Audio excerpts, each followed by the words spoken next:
तो भगवान स्वामीनारायण तेरे पर अवश्य प्रसन्न होंगे। जहां लड़के के कान में इतने शब्द गए भगवान स्वामीनारायण यहाँ पर पधारे हैं, उनको उनके संगीत के शुरू में मेरा संगीत का सुर भी मिलाना है। और वह लड़का तो दौड़ता दौड़ता भगवान स्वामीनारायण जहां मान की घोड़ी के ऊपर विराजमान होकर के सभी लोग शरणाई बजाते बजाते जय जयकार करते करते जब गांव में प्रवेश कर रहे थे, उस समय वह लड़का अपनी सारंगी लेकर के जैसा सुर आया, जैसी भावना उत्पन्न हुई, जितना कुछ आता था भगवान को समर्पित कर देने के लिए वह बस तन मन को समर्पित कर दिया। इसलिए तो कहा है हमारे पास जो कुछ है वह हमारा नहीं है, वह परमात्मा की दी हुई अमानत है। इसलिए अमानत को अमानत की तरह संभाल के रखना, उस पर मालिकी का हक मत लगा देना, क्योंकि वह भगवान की दी हुई अमानत हमारे पास है। और जो व्यक्ति अमानत के ऊपर अपना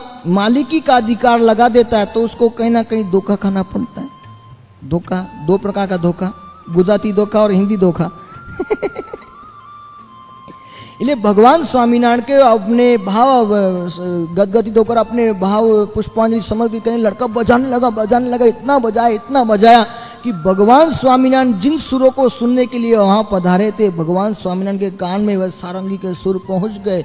और भगवान स्वामीनारायण सुनते सुनते इतने मग्न हो गए, लड़का बजाता रहा, चलता रहा, बजाता रहा, चलता भक्त के घर पर पहुंच गए।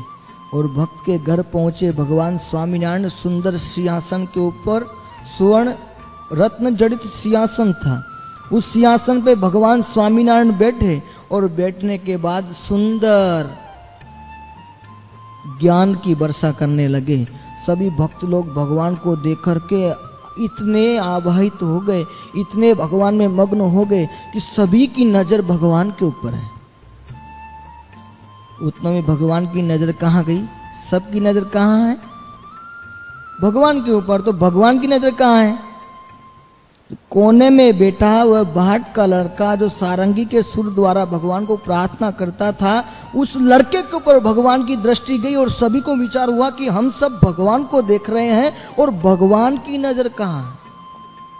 सब ने घूम करके देखा तो उस भाट के लड़के के ऊपर, और भाट के लड़के के ऊपर जब नजर गई तब इतने आहा, भगवान तो भक्तवत्सल है। और भगवान की दृष्टि जब पड़ी तो भगवान ने कहा, अरे भट्टियारा बैठ मत, अब तो तेरे भावना को व्यक्त कर। और भावना को व्यक्त करने के लिए प्रभु क्या करूं? अरे तेरे पास इतना अच्छा, इतना सुंदर साधन है, उसको बचा, उसको सुनने के लिए मैं आया हूं।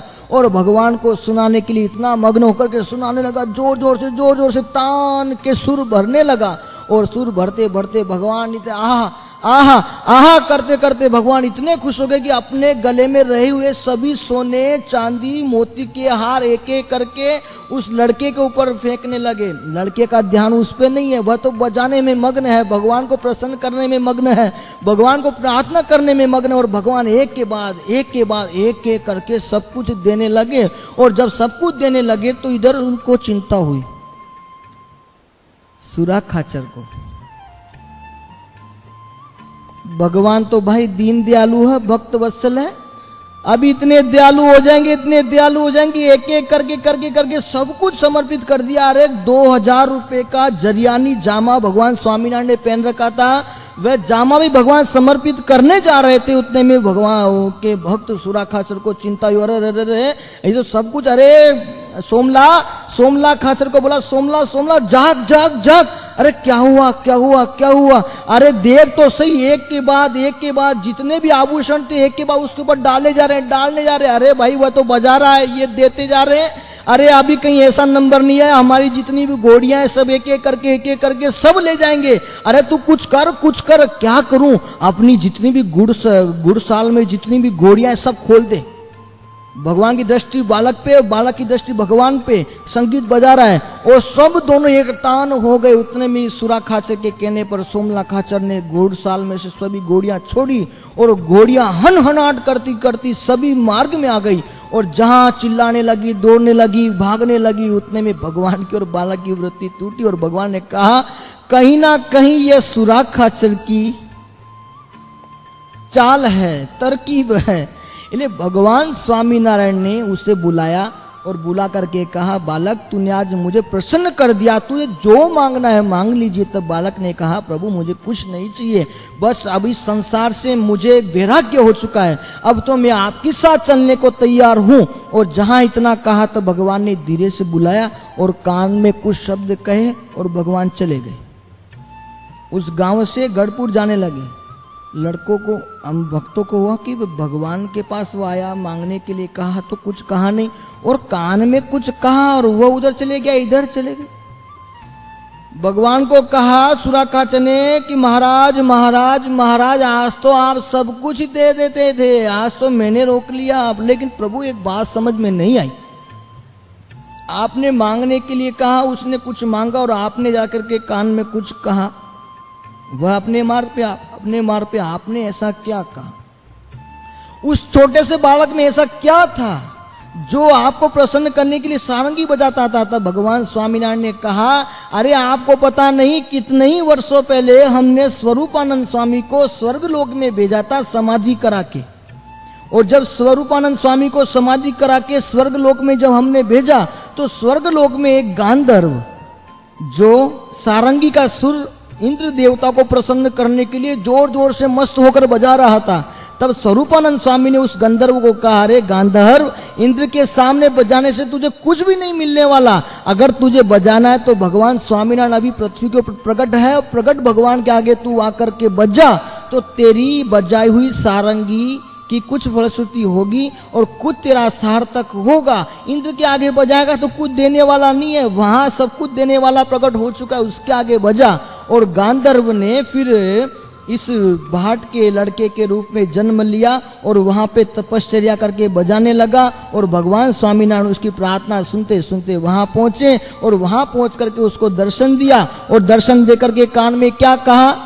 भगवान ने कहा, अब तुझे साधु वाधु बनने की, ग्रह त्याग करने की जरूरत नहीं, तेरा उद्देश्य क्या था? मुझे प्राप्त करने का, मुझे मिलने के लिए तू यहाँ आया था, मुझे संगीत सुनाने के लिए तू यहाँ आया था, तेरा उद्देश्य पूरा हो चुका है। जा, कुछ समय बाद हम दिव्य स्वरूप धारण करके आएंगे और तुझे यहाँ से मुक्त करके हमारे धाम में ले जाएंगे। इतने दयालु है। बोलो, प्रार्थना करी ना अंतर मन से, आर्तनाद से प्रार्थना करी तो भगवान तक पहुंच गई। उसी प्रकार से अंतर मन से जब भगवान को प्रार्थना करोगे तो भगवान हमारी जरूर जरूर जरूर रक्षा करेंगे। अब एक देखो, एक बात है, कितने लोग ऐसा प्रश्न करते हैं कि भाई स्वामी जी, महात्मा जी, पंडित जी, हम प्रार्थना तो बहुत करते हैं लेकिन भगवान तक पहुंचती नहीं। पहुंचती है। जस्ट फॉर एग्जाम्पल मैं आपको यहाँ का उदाहरण दूं। अगर आपको किसी ने अपना सेल नंबर दिया, बराबर, अगर आपको आपके मित्र ने, आपके जानने पहचानने वाले ने आपको आपका खुद का सेल नंबर दिया, फोन नंबर, बराबर, मोबाइल नंबर दिया, और मोबाइल नंबर देने के बाद जब आपको उस मित्र का, उस व्यक्ति का कुछ काम पड़ेगा तब आप उसे जरूर फोन करेंगे। और फोन करने के बाद वो आपको डायरेक्ट नहीं मिलेगा, voice message, please leave in your voice message, है कि आपका जो संदेशा है वह छोड़ दीजिए, जब हम सुनेंगे तो सामने फोन करेंगे, बराबर। आपका जो संदेशा है वह छोड़ दीजिए, हम सुनेंगे और सामने आपको बात करेंगे। इसलिए वह व्यक्ति नहीं मिला तो ऐसा नहीं कि वह फोन नहीं करेगा, फोन करेगा, फोन कर करके जो संदेशा है वह छोड़ेगा। और जब संदेशा वह छोड़ेगा तो सामने वाला मित्र है, सामने वाला बंधु है, सामने वाला व्यक्ति है, जब अपना सेलफोन हाथ में लेगा और हाथ में लेकर के जब देखेगा, पढ़ेगा और पढ़ करके जब सुनेगा, ओहो ये तो मेरा जानने पहचानने वाला है, अरे मिल नहीं पाया, आज तो इसका संदेशा मिल गया, तो चलो अब हमारी इच्छा है उससे बात कर ली जाए। उसी प्रकार से हमको तो कितने वर्षों पहले भगवान स्वामीनारायण ने सेल नंबर दे दिया है अपना, षडाक्षरी महामंत्र स्वामी नारायण। बस वो डायल करो और मैसेज छोड़ दो, मैसेज अपने आप भगवान तक पहुंच जाएगा। और जब अपना सेल फोन हाथ में लेंगे और देखेंगे, देख करके तुरंत याद करेंगे, ओ हो ये तो कितनी बार इसने वॉइस मैसेज छोड़ दिए। एक दिन दादा, हमारे दादा का फोन कुछ बिगड़ गया था, तो दादा किसी एक दो भक्तों को दिखा रहे थे, दिखाते